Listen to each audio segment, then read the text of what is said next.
Hey. Hey. You gonna be drinking some more of the good stuff? Jesus. Kind of, but not for the reason you're expecting. Hello there and welcome to another video. Before I begin, I just want to clarify really quickly that I've changed the name of the channel and I'm going to be changing the name of my Instagram accounts and that going forward. Because let's be honest, Coffee Time General just sounds a lot better than Brew Bedroom. I have no shame. I regret nothing. So today I'm going to be talking to you about a purchase that I made recently. And instead of immediately telling you what I bought, I thought it'd be better if I gave you the reasoning for why I bought it. As you saw in my last video, the Hario C40 Pro is my grinder of choice, or at least it was. It cost me about $80 Canadian when I initially bought it. And almost immediately after I bought it, I was kind of unhappy with it. The reason for that being was grind consistency. After doing a little bit of looking around online, I discovered I wasn't the only person that had this problem. And one of the main reasons for this is burr wobble. Burr wobble can occur in the C40 Pro because the burrs themselves are not tightened in evenly at all inside the grinder. So what can happen is when you're grinding your coffee, you'll actually feel it and hear it grinding up against the sides. You can actually see the space increase on one side of the burr set. This will result in about an $80 or €60 headache, not to mention inconsistent coffee. Other things that I didn't really like about this was the fact that it's so damn big. Like, it barely fits in my, I can hold this comfortably in one hand, but when you're cranking coffee, it gets quite uncomfortable, like trying to hold on to this. There's a lot of tension to it. Plus, it just feels, there's a lot of plastic going on here. Needless to say, I needed an upgrade. So I decided to treat myself. And before I did, I let the girlfriend know, hey, I'm buying a new grinder, just so you know. And then she was just like, you don't need to ask my permission to get yourself something. I don't know why you're asking. It's like, I'm not asking permission. I'm telling you I'm spending money on a coffee grinder. I came into a little bit of money that I wasn't expecting to have, so I decided to treat myself. And the two grinders that I decided I was going to compare were the Kinu M47 and the Comandante C4. And in the end, I didn't really know which one I wanted long term. The Kinu was going to be better for espresso going forward. However, the Comandante would be better in the immediate for filter coffee, which I'm steadily trying to get better at every day. So what does a rational human being do in a situation like this when they have a decision between two options and they don't know what to do? They let a 5-year-old do it for them.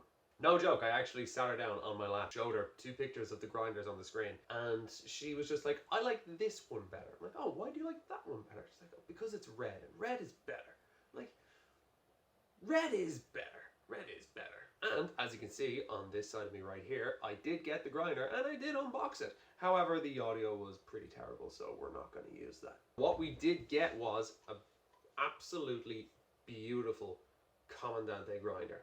And it arrived in a box that was way damn too big, and I currently have the dog's bed in right now. And honestly, after messing around with this for a few days, I've never touched this thing since my Comandante arrived. There's not been an urge, there's not been any inkling of regret whatsoever. After taking it out of the box, it feels so comfortable in my hands. All of my fingers fit around this comfortably and they all have an even grip on it.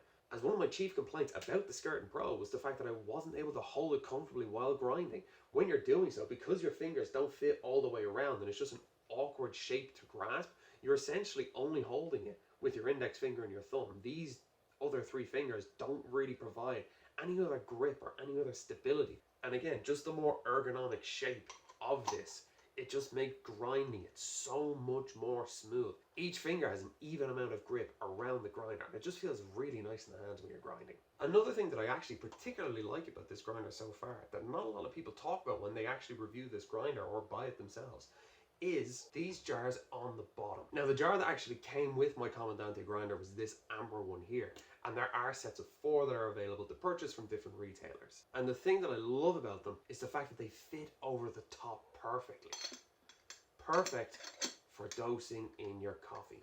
You weigh it out in this, you put the grinder on top, you flip it over. And there's no mess, there's no bouncing, you don't have to worry about anything, you don't have to use a spoon. And then, once you have your grounds collected in the bottom, it fits perfectly onto an AeroPress. It's just such a nice feature I'm glad that it has. And it just makes moving around your dosed coffee that much easier. This is just one of the things that you can come to expect when you spend a certain amount of money on a piece of equipment that's tailored to do just one specific task. Everything about the design of the tool should feel well thought out, and it does, and it feels practical as well, and everything about it just feels nice to use. Let's grind some coffee.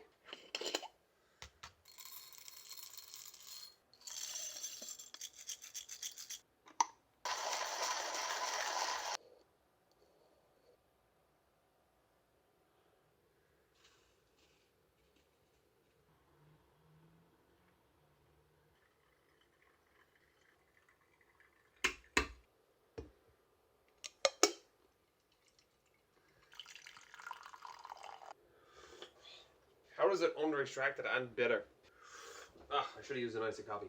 But even with an inferior coffee, the whole process just feels so much better. And I'm choosing to drink an inferior coffee right now because it is like 8 p.m. and I'm not going to finish this entire thing. I'm actually using the Zambia AAA that I showed you in the last video.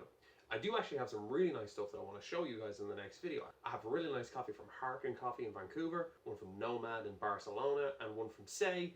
I don't know where that is. Plus, I can actually show off my Catlin to give you some thoughts on that too. However, again, this whole process is just to show you how nice it is to use this thing. It's so nice. It's so wonderful. I love every penny that I spent on it. Would I recommend this? Absolutely, unequivocally, yes. Now comes for the main downside of buying something like this. It is the price.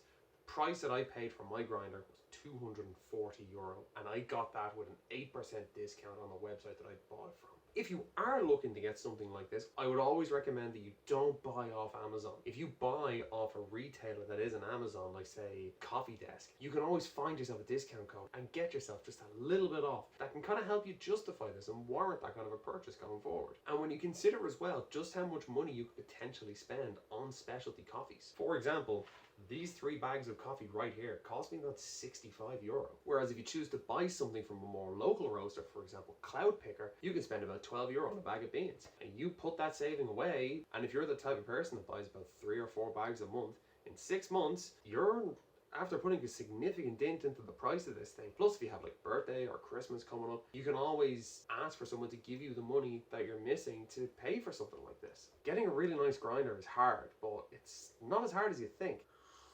Drinking this is probably a bit harder. Thanks for stopping by. Hope you enjoyed the video. Next one should be out soon. Hopefully not, 6 or 7 months. But anyway, don't forget to like, comment, and subscribe. And I will see you all in the next one.